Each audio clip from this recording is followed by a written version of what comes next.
धन्यवाद माननीय अध्यक्ष महोदय। आज मैं महामहिम राज्यपाल महोदय के द्वारा प्रस्तुत अभिभाषण पे हो रहे वाद विवाद पर अपनी प्रतिक्रिया देने के लिए आया हूं। महोदय, एक छोटी सी कहानी मैं बताना चाहूँगा।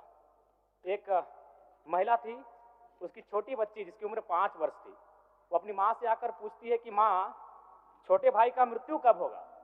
तो माँ ने पूछा कि बेटी तुम ऐसा क्यों कह रही हो, अपने छोटे भाई को मरने के लिए क्यों कह रही हो? तो छोटी सी गुड़िया ने कहा कि माँ, बड़े भाई की जब मृत्यु हुई थी तो बहुत सारे लोग हमें खाना देने के लिए आए थे, हमारे घर में भोजन नहीं था, हमें कपड़े नहीं था, तो बहुत सारे लोग हमसे मिलने आए थे और हमें खाना देकर गए थे। और मैं चाहती हूँ कि छोटा भाई भी अगर मर जाएगा तो शायद बहुत सारे लोग आएंगे, हमें भोजन देंगे, हमें खाना देंगे, हमें कपड़े देंगे, क्योंकि हम 4-5 दिनों से भूखे हैं।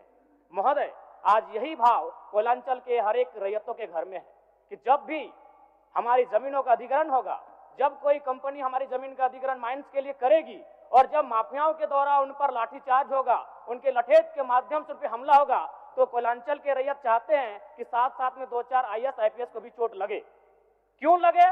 न विगत कुछ दिन पहले बागमारा में एक घटना घटी थी, हिलटॉप कंपनी का मामला था। DSP महोदय घायल हुए थे, सरकार ने वीडियो कॉल से बात किया था, सरकार ने उस मामले को संज्ञान में लिया था, लेकिन ठीक उसके कुछ दिन बाद सिंदरी के सुरंगा में फिर एक घटना घटती है। इस बार महिलाओं को सड़क पे दौड़ा दौड़ा कर पीटा गया, उनकी साड़ियों को फाड़ा गया, उनके कान की बालियों को नोचकर छीन लिया गया, लेकिन न FIR होता है, न कार्रवाई होती है। महोदय, इसी प्रकार से आज एक मामला संज्ञान में आया है। मैं सदन को सचेत करना चाहूंगा, ये मामला मांडू का है। महोदय, मांडू के प्रभावित गांव बसंतपुर, पचड़ा, कोतरे, बालमहुआ, हुरदाग, रहवान, पचमो, इचाकडी, बरगैया, ठोठाटा, लइयो, दनिया, यहाँ एक कंपनी है। उस कंपनी का नाम है पावर मेक लिमिटेड और उसकी सहयोगी कंपनी अमर इंडिया लिमिटेड। इनके माध्यम से खनन का कार्य होना है। अध्यक्ष महोदय, विगत 2-3 दिनों से लगभग 500 की संख्या में महिलाएं धरने पर बैठी हैं। ये मामला मैं सरकार को आपके माध्यम से संज्ञान में देना चाहता हूं। अगर सरकार संवेदनशील है, क्योंकि लॉ एंड ऑर्डर की बात करती है, ये सामाजिक न्याय की बात करती है, विधि कानून की बात करती है, तो भारतीय संविधान आर्टिकल 14 कानून के समझ सबको बराबरी की बात करता है। एक DSP घायल हुए, आपने लॉ एंड ऑर्डर को हाथ में लिया, DIG IG ने मार्च किया, DSP ने संज्ञान में लिया, DC घटनास्थल पर गई, लेकिन जब ग्रामीणों को पीटा जाता है, जब ग्रामीणों की जमीनों को जबरन लिया जाता है, कानून अपनी प्रतिक्रिया क्यों नहीं देता? अध्यक्ष महोदय, इसलिए मैं एक गंभीर मामला आपके संज्ञान में देना चाहता हूं।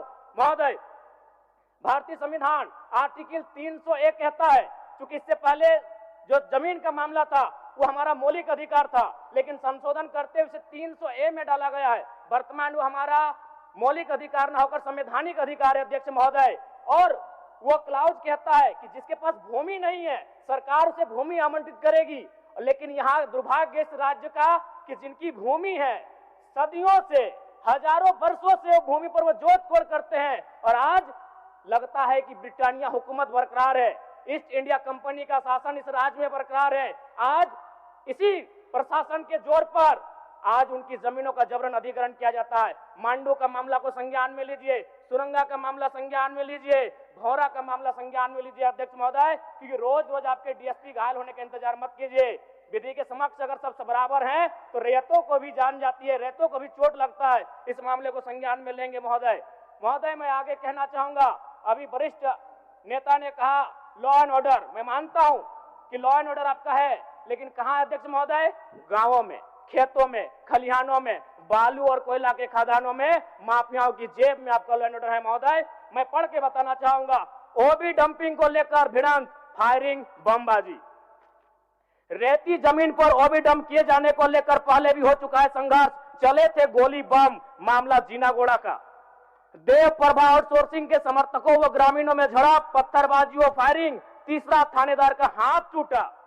अचानक बमबाजी व फायरिंग से मची भगदड़, पुलिस की मौजूदगी में एक दूसरे पर पत्थर बरसाते लोग। मैंने कहा लॉ एंड ऑर्डर है। अध्यक्ष महोदय, कहां? गांवों में, खेतों में, खलिहानों में, कोयला के खदानों में, माफियाओं की जेब में। अध्यक्ष महोदय, मामले को गंभीरता पूर्वक संज्ञान में लीजिए। अध्यक्ष महोदय, फिलहाल मांडू के मैंने जिन गांवों का नाम जिक्र किया है, अभी भी 500 महिलाएं धरने पर बैठी। अध्यक्ष महोदय, अगर सरकार इस मामले को गंभीरता पूर्वक नहीं लेती अध्यक्ष महोदय, तो बागमारा और झरिया जैसी घटनाएं मांडू में घटित होने में देर नहीं लगी। अध्यक्ष महोदय, इसलिए मैं चाहता हूं कि इस मामले को आप संज्ञान में ले। दूसरी बात अध्यक्ष महोदय, मैं आपके माध्यम से एक अत्यंत गंभीर मामला संज्ञान में देना चाहता हूं। धनबाद जिला तोपचांची प्रखंड अंतर्गत पिपराडी गांव, आजादी के 78 साल बाद भी उस गांव की सड़क मुख्य सड़क से जुड़ नहीं पाई है।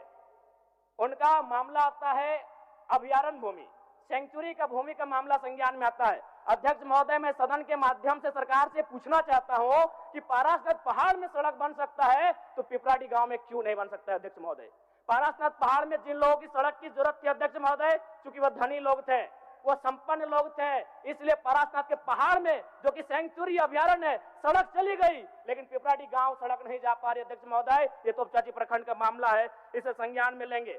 दूसरी बात अध्यक्ष महोदय, जो विषय मैंने कहा 300A में स्पष्ट है कि राज्य अपनी विधायकी शक्ति का उपयोग करके संपत्ति के अधिकारों को सीमित, कम या बदल कर सकता है। इसलिए आपसे आग्रह होगा, जो भी मामले भूमि संबंधित खासकर खनन क्षेत्रों से आते हैं, उसके लिए आप एक पोर्टल बनाए अध्यक्ष महोदय, एक शिकायत पत्रिका बनाए अध्यक्ष महोदय, क्योंकि मामला बहुत ही हिंसक रूप धारण कर लेता है। मैं उस क्षेत्र से आता हूं, मैं कोयलांचल के क्षेत्र से आता हूं अध्यक्ष महोदय, मैं रोज बमबारी, गोली, तमाम घटनाओं को देखता हूं, सुनता हूं अध्यक्ष महोदय, और आम व्यक्ति की कहीं सुनी नहीं जाती है। इसलिए आपके माध्यम से सरकार से मेरा आग्रह होगा, ऐसे विषयों पर सरकार गंभीर रहे। अगर गंभीर नहीं रहती है तो अप्रिय और अनहोनी घटना होने में देर नहीं लगी अध्यक्ष महोदय। धन्यवाद अध्यक्ष महोदय।